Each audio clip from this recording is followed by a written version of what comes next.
Hello, my friends. D.L. Anderson here.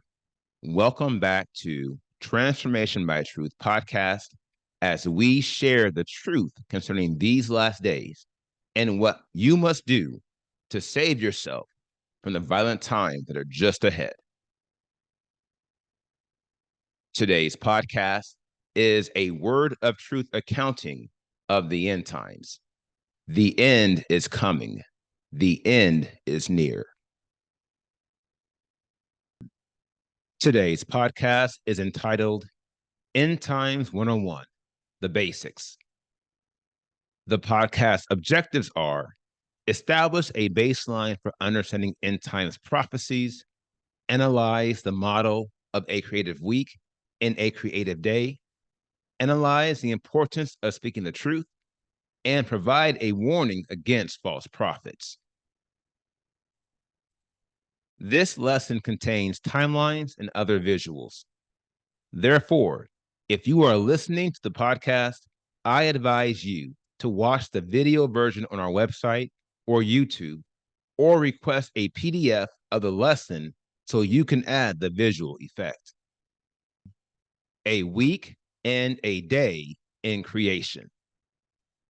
The most appropriate place to start this lesson and the core subject matter of this series is by ensuring we all have a common scriptural understanding of the end times. For there is no time like the present and no time like the end. By definition, the end times represent the final 3,000 plus years of the sixth creative week, a period of 7,000 years demarcated by man's existence on the earth. The question I am sure many of you are asking is, what is a creative week? The answer, a creative week is a spiritual translation, i.e. accounting, of time illustrated by the story of creation found in Genesis 1 through 2. A creative week is equated to 7,000 years on earth.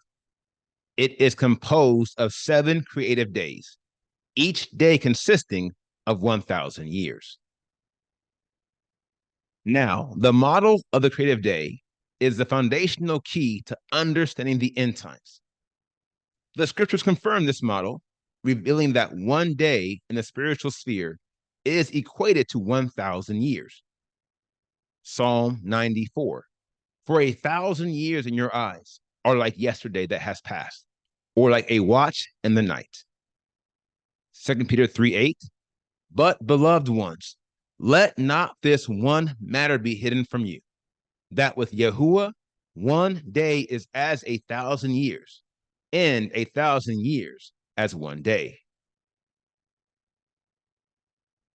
Therefore, seeing as a creative week has 7 creative days, and one creative day equals 1,000 years, a creative week must have 7,000 years.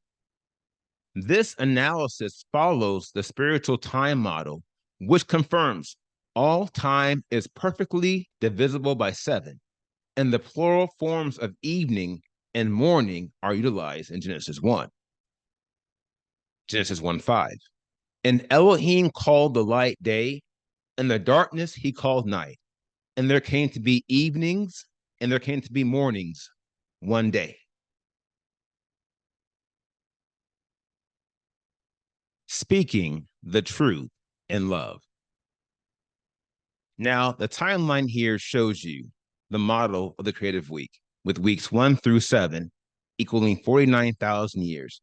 And at the very end, you have 1,000 years that corresponds to the Jubilee, which also corresponds to the 1,000 years of peace on earth that is aligned with the millennial kingdom, in which the son of Adam returns to rule on the earth with the set apart ones.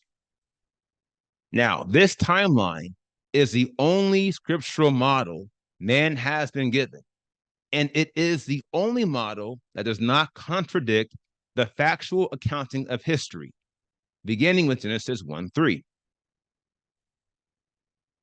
Now, the key takeaway from this timeline is sure. The end times represent the second half of the sixth creative week. At a high level, they are the final 3,000 years of a 7,000-year period. And looking at the timeline here, you see here at this dot, we're the beginning of the end times. And then going forward, you have a period of over 2,000 years of end times. And here we are right now today in 2023. And very soon you're going to see here the end of the world. Now, contrary to popular beliefs, the end times are not a new thing. Per the timeline we have just validated, we understand the end times began more than 2,000 years ago. And thus, you should consider them as past, present, and future. Here's the question.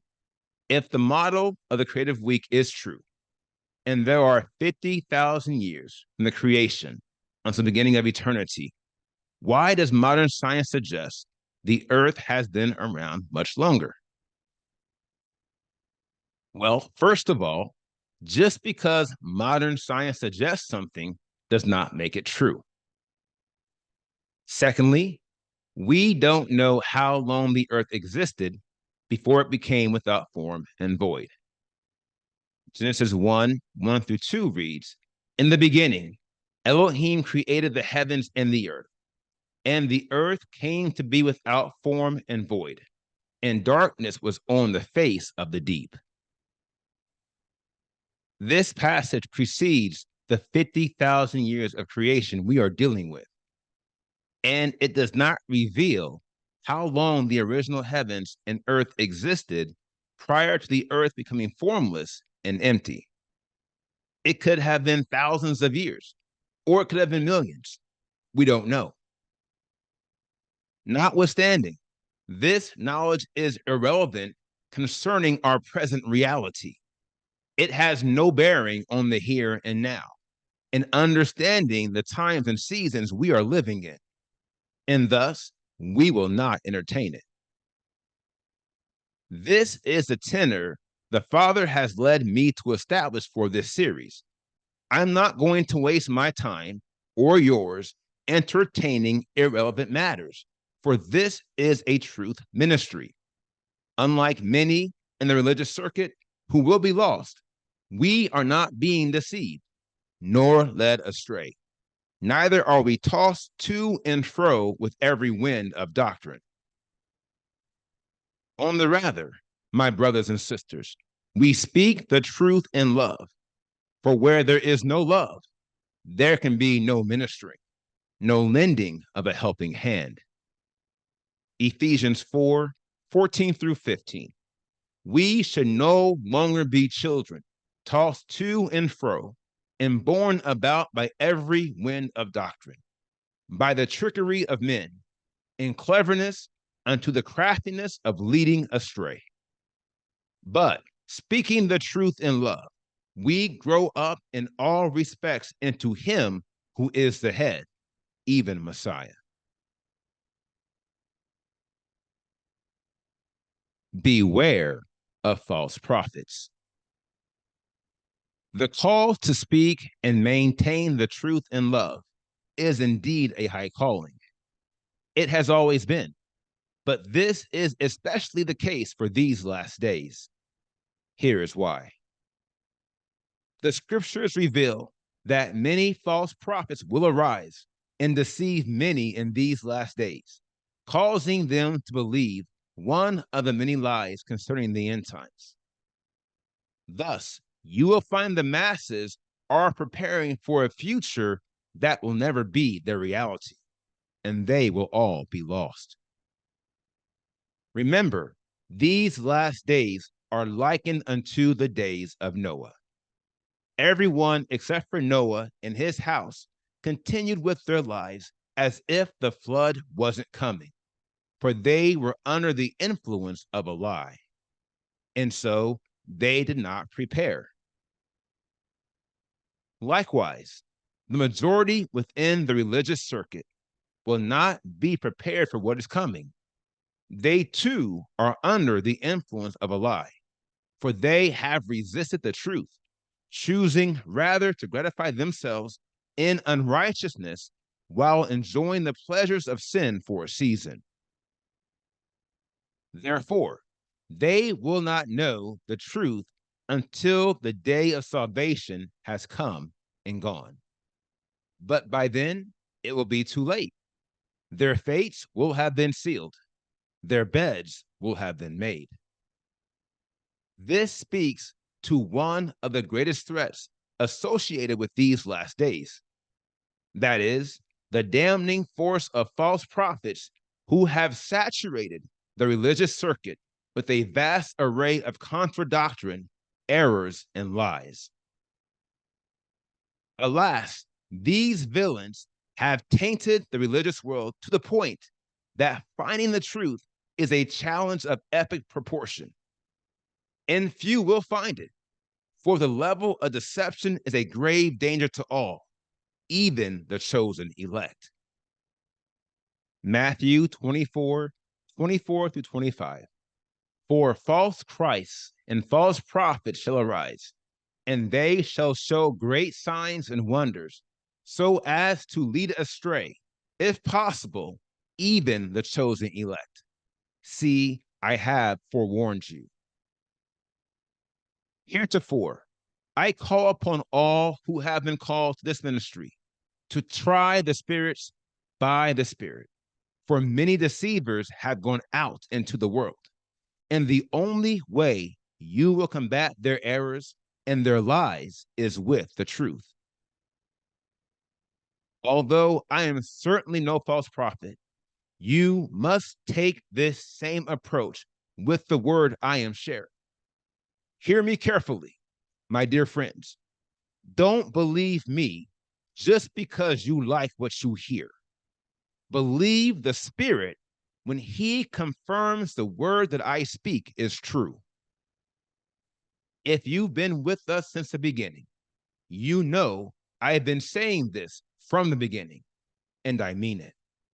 Yet, seeing how critical it is, I will state it again for emphasis, and I ask you to remember it for the full duration of this series. The only way you can know for certain that the word you are hearing is true is when and if the Spirit confirms the word as truth. Here lies the problem. That is, most men and women will immediately believe a word if it is aligned with their personal preferential beliefs, i.e., they will believe what they want to hear, even if the Spirit does not convict them, revealing to them the matter is true.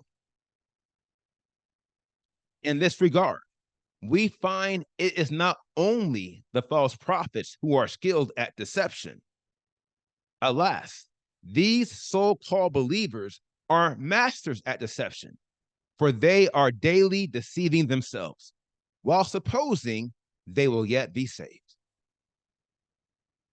As for you, members of the remnant, affiliates of the faithful few, I call upon you to follow the spiritual process of conviction, for it is real. It may require you to make significant upgrades to your prayer life, your fasting, and your spiritual focus, but you will hear his voice if you do. And it will confirm the word of each prophet, whether it be false or whether it be true. Isaiah 30:21.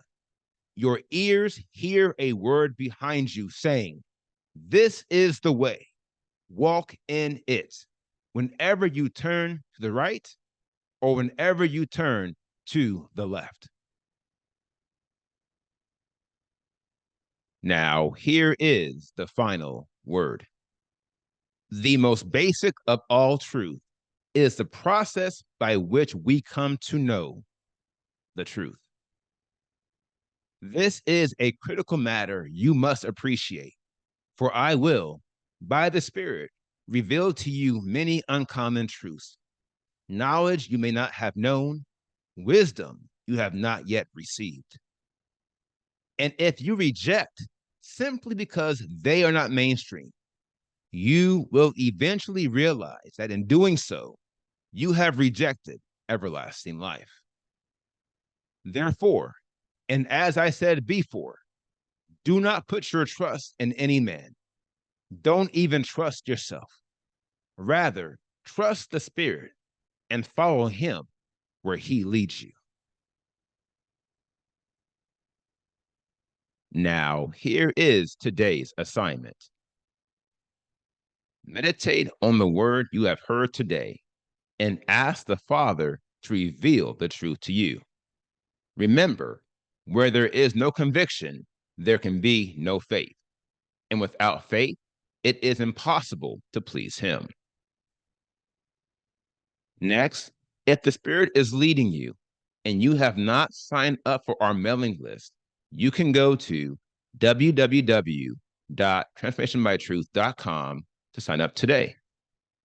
We'll alert you as soon as podcasts are posted, and we'll share our presentations, notes, and other materials at no cost. It is for your edification.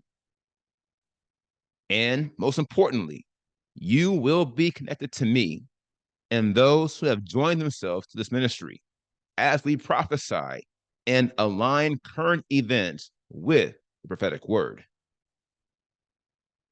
These discussions are taking place outside of this podcast ministry. Therefore, if the Spirit is leading you, and only if the Spirit is leading you, I encourage you to come and see. You will be in good spiritual company.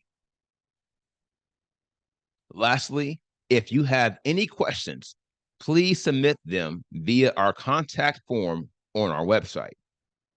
If you have any comments, please share those on the video page for this podcast, also on our website. Now, here is what's next. We completed today's podcast, End Times 101, The Basics.